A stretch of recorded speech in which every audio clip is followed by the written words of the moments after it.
ವೆಂಕಟಾಚಲಪತಿ ಕೂಡ ಆಗಮನ, ಅತಿಥಿಗಳ ಭಾಷಣ ಹಾಗೂ ಸಂವಾದ ಮೌಲ್ಯ ಪ್ರದರ್ಶನ ಮಾಡ್ತಾರೆ.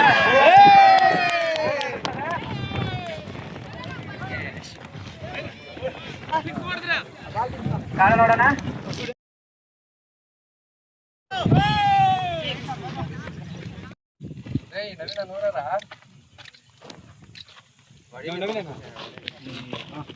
ನಮ್ಮೆಲ್ಲರ ನೆಚ್ಚಿನ ನಾಯಕರು ಹಾಗೂ ಯುವಕರಿಗೆ ಯಥೇಚ್ಛವಾಗಿ ನಾವೇನೇ ಕೇಳಿದ್ರು ಇಲ್ಲ ಅನ್ನೋದೇ ಎಲ್ಲಾ ರೀತಿಯಲ್ಲೂ ನಮ್ಗೆ ಸಹಕಾರ ಮತ್ತು ಎಲ್ಲಾ ರೀತಿಯಲ್ಲಿ ಅನುಕೂಲಗಳು ಮಾಡಿಕೊಟ್ಟಂತ ನಮ್ಮ ವೈ ಸಂಪಂಗನವರು ಆಗಮಿಸಿದ್ದಾರೆ. ಅವರಿಗೆ ಬ್ಲೂಬಾಯ್ ಸಂಘದ ವತಿಯಿಂದ ಸ್ವಾಗತವನ್ನು ಘೋಷಿಸಿದ್ದಾರೆ.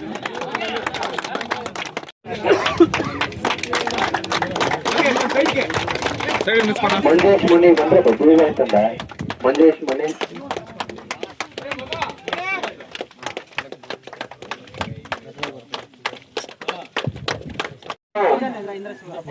ಗ್ರಾಮ ಪಂಚಾಯತಿ ಅಧ್ಯಕ್ಷರು, ಮಾಜಿ ಅಧ್ಯಕ್ಷರು ಹಾಗೂ ಸಮಾಜ ಸೇವೆಯಲ್ಲಿ ನಿರಂತರವಾಗಿ ಈಗ ಗ್ರಾಮಾಂತರದಲ್ಲಿ ಯಾವ ದೇವಸ್ಥಾನಕ್ಕಾಗ್ಲಿ ಯಾರೇ ಯುವಕರಾಗ್ಲಿ ಏನಾದ್ರು ಕೇಳಿದ್ರೆ ಇಲ್ಲ ಅನ್ನೋದೇ ನಮ್ಗೆಲ್ಲಾ ರೀತಿಯಲ್ಲಿ ಸಹಕಾರವಾಗಿ ನಿಂತಹ ಚಲಪತಿಯನ್ನವರು ಆಗಮಿಸಿದ್ದಾರೆ. ಈ ಟ್ರೋಫಿಗೆ 2ನೇ ಬಹುಮಾನವನ್ನು ಸಹ ನೀಡುತ್ತಿದ್ದಾರೆ. ಅವರಿಗೆ ಸಹ ಬ್ಲೂಬಾಯ್ ತಂಡದ ವತಿಯಿಂದ ಸ್ವಾಗತವನ್ನು ಬಯಸುತ್ತಿದ್ದಾರೆ.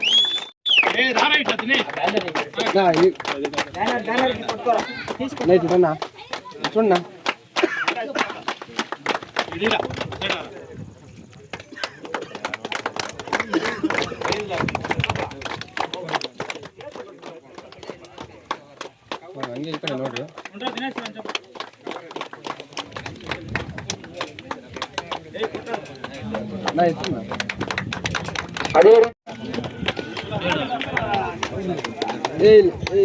ಹೇಮಂತ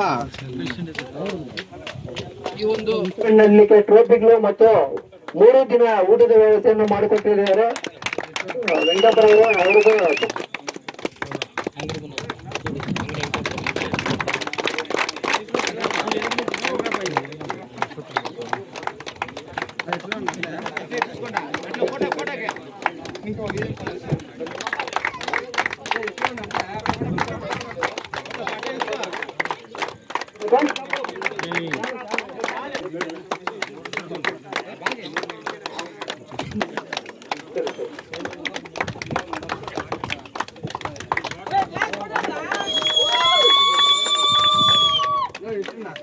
ಹಾಗೂ ಶ್ರೀನಿವಾಸಪುರ ಗ್ರಾಮದ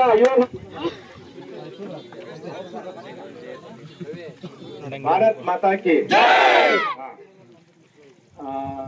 ಈ ಟೂರ್ನಮೆಂಟ್ ಅಲ್ಲಿ ಭಾಗವಹಿಸಿದ ಎಲ್ಲ ಯುವಕರಿಗೆ ಮೊದಲನೇದಾಗಿ ನಾನು ಅಭಿನಂದನೆಗಳನ್ನು ಸಲ್ಲಿಸ್ತೇನೆ. ಕಳೆದ 3 ದಿನಗಳಿಂದ ಭಾಗವಹಿಸಿದ ಎಲ್ಲ ಯುವಕರಿಗೆ ಮತ್ತೆ ನಾಳೆನೂ ಇದೆ ಅಂತ ಹೇಳ್ತಾ ಇದ್ದಾರೆ. ನಾಳೆನೂ ಆಡಿ ಹೀಗೆ ಸಂತೋಷದಿಂದ ಹೇಗೆ 3 ದಿವಸದಿಂದ ಆಡಿದ್ರು ನಾಳೆ ಸಂಜೆವರೆಗೂ ಕೂಡ ನಗುನಗುತ್ತಾ ಆಟದಲ್ಲಿ ಭಾಗವಹಿಸಿ ಅಂಪೈರ್ ತೀರ್ಮಾನವೇ ಅಂತ ನಾನು ಹೇಳಿಲ್ಲ, ನೀವೆಲ್ಲ ಅಂದ್ಕೊಂಡಿದ್ದೀರಿ. ಅವ್ರಿಗದ ನಾಳೆನೂ ಕೂಡ ಭಾಗವಹಿಸಿ ನೀವೆಲ್ಲ ಖುಷಿಯಿಂದ ಚೆನ್ನಾಗಿ ಆಟ ಆಡ್ರಿ. ಚೆನ್ನಾಗಿರ್ತಕ್ಕಂಥ ಎಲ್ಲ ಯುವಕರೇ ನಮ್ಮನ್ನ ಕರೆದು ಈ ಮಧ್ಯದಲ್ಲಿ 2 ಮಾತನ್ನ ಆಡಿ ಈ ಪ್ರೀತಿಯನ್ನು ಹಂಚ್ಕೊಳ್ಳೋಕೆ ಅವಕಾಶ ಮಾಡಿಕೊಟ್ಟಂತ ಯುವಕರಿಗೆ ವಂದಿಸಿ ನಾಳೆನೂ ನಗುನಗುತ್ತಾ ಈ ಕ್ರೀಡಾಪಟುಗಳೆಲ್ಲ ಭಾಗವಹಿಸಿ ಜಯಗಳಿಸ್ರಿ ಅಂತೇಳಿ ನಾನು ಆಶಿಸುತ್ತಾ ನನ್ನ ಮಾತನ್ನ ಮುಗಿಸ್ತೇನೆ. ಜೈ ಹಿಂದ್, ಜೈ ಈಗ ಈ ವೇದಿಕೆ ಮೇಲೆ ಕೂತ್ಕೊಂಡಿರುವ ಗಣ್ಯರಿಗೆಲ್ಲ ನನ್ನ ಹೃದಯಪೂರ್ವಕ ಧನ್ಯವಾದಗಳು. ಮತ್ತೆ ಇಲ್ಲಿ ನಮ್ಮ ಆಗಮಿಸಿರುವ ಎಲ್ಲ ಹುಡುಗರಿಗೆ, ನಮ್ಮ ಕ್ಷೇತ್ರದ ಎಲ್ಲ ಹುಡುಗರು 3 ದಿನದಿಂದ ಚೆನ್ನಾಗಿ ಆಡಿ ಇವತ್ತು ಫೈನಲ್ ಆಗಿಲ್ಲ, ಮತ್ತೆ ನಾಳೆ ಫೈನಲ್ ಮಾಡಿ ಯಾರು ಫಸ್ಟ್ ಬಹುಮಾನ ಬರ್ತದ ಅವ್ರು ಅದೇ ಥರ ಆಗಿ ನಮ್ಮ ಡಿಸ್ಟಿಕ್ ಲೆವೆಲಲ್ಲಿ ಹೋಗಿ ಡಿಸ್ಟಿಕ್ಕಿಂದ ಸ್ಟೇಟ್ ಲೆವೆಲ್ಗೆ ಹೋಗ್ಬೇಕು ಅಂತ ನಾನು ಕೋರ್ತಾ ಇದ್ದೀನಿ. ಮತ್ತೆ ಅಂದ್ರೆ ಇದು ತುಂಬಾ ಕ್ರಿಕೆಟ್ ಅಂದ್ರೆ ಎಲ್ರಿಗೂ ನಮ್ಮ ಇಂಡಿಯಾ ಟೀಮ್ ಹೆಂಗ್ ಆಡ್ತಾ ಇದೆಯೋ ಅದೇ ತರ ನಾವು ಕೂಡ ಚೆನ್ನಾಗಿ ಆಡ್ಕೊಬೇಕಂತ ಎಲ್ಲರಲ್ಲೂ ಮನವಿ ಮಾಡ್ತೀನಿ. ನಮ್ಮ ಮಾಜಿ ಶಾಸಕರು ಮುಂದಿನ ದಿನಗಳಲ್ಲಿ ಶಾಸಕರಾಗಬೇಕಂತ ನಾವೆಲ್ಲ ಕೂಡ ಸಪೋರ್ಟ್ ಮಾಡ್ಬೇಕಂತ ಎಲ್ಲರಲ್ಲೂ ಕೂಡ ಮನವಿ ಮಾಡ್ತೀನಿ. ಅದೇ ರೀತಿ ನಮ್ಮ ಚಲಪತಿ ಅವರು ಕೂಡ ನಿಮ್ಮೆಲ್ಲರ ಆಶೀರ್ವಾದ ಇರಬೇಕು. ಯಾಕಂದ್ರೆ ಈಗ ನಾವು ಈ ದೇಶದಲ್ಲಿ ಇರ್ಬೇಕಂದ್ರೆ ನಮ್ಮ ದೇಶ ಕಟ್ತಾರಂತ ಪ್ರಧಾನಿ ಅವ್ರಿಗೆ ನಾವೆಲ್ಲ ಗೌರವ ಕೊಟ್ಟು ಅವ್ರಿಗೆ ಮತ ನೀಡಬೇಕಂತ ಎಲ್ಲರಲ್ಲಿ ಮನವಿ ಮಾಡ್ತಾ ನನ್ನ ಮಾತನ್ನು ಮುಗಿಸ್ತಾ ಇದ್ದೀನಿ. ಜೈ ಹಿಂದ್, ಜೈ ಕರ್ನಾಟಕ. ಶಿವಪುರ ಯುವಕರ ಬಳಗದ ವತಿಯಿಂದ ಟೂರ್ನಿಯನ್ನು ತುಂಬಾ ಅದ್ಭುತವಾಗಿ 3 ದಿನದಿಂದ ಆಯೋಜನೆ ಮಾಡಿದ್ದೀರಿ. ನಮ್ಗೆಲ್ಲ ತುಂಬ ಧನ್ಯವಾದಗಳನ್ನು ಹೇಳ್ತಾ ಈ ಒಂದು ಕಾರ್ಯಕ್ರಮಕ್ಕೆ ನಮ್ಮ ಮಾತಿಗೆ ಬೆಲೆ ಕೊಟ್ಟು ನಮ್ಮ ಮಾಜಿ ಶಾಸಕರಾದಂತಹ ವೈ ಸಂಪಂಗನ ಆಗಮಿಸಿದರೆ ಅವ್ರ ಮಾತಾಡಿದ್ಮೇಲೆ ನಾವು ಮಾತಾಡಲೇಬಾರ್ದು. ಅವ್ರ ಮಾತಿಗೆ ಬೆಲೆ ಕೊಟ್ಟು ಅವ್ರ ಮಾರ್ಗದರ್ಶನದಲ್ಲಿ ನಾವು ನಡ್ಕೊತೀವಿ. ನಮ್ಮ ಹಿಂದ್ಗಡೆ ನೀವೆಲ್ಲ ಇದ್ದು ಸಹಕಾರ ಕೊಟ್ರೆ ಇಂಥ ಕಾರ್ಯಕ್ರಮಗಳಿಗೆ ಇನ್ನು 3 ಮಾಡ್ಲಿಕ್ಕೂ ನಮ್ಮ ಅಣ್ಣ ಸಹಕಾರ ಕೊಡ್ತಾರೆ. ನಾವೆಲ್ಲಾನು ಸಪೋರ್ಟ್ ಆಗಿ ಅವನಿಗೆ ಇರ್ತೀವಿ ಅಂತ ಹೇಳ್ಬಿಟ್ಟು ಈ ವೇದಿಕೆ ಮುಖಾಂತರ ನಾನು ಹೇಳ್ತೀನಿ. ಜೈ ಹಿಂದ್, ಜೈ ಕರ್ನಾಟಕ.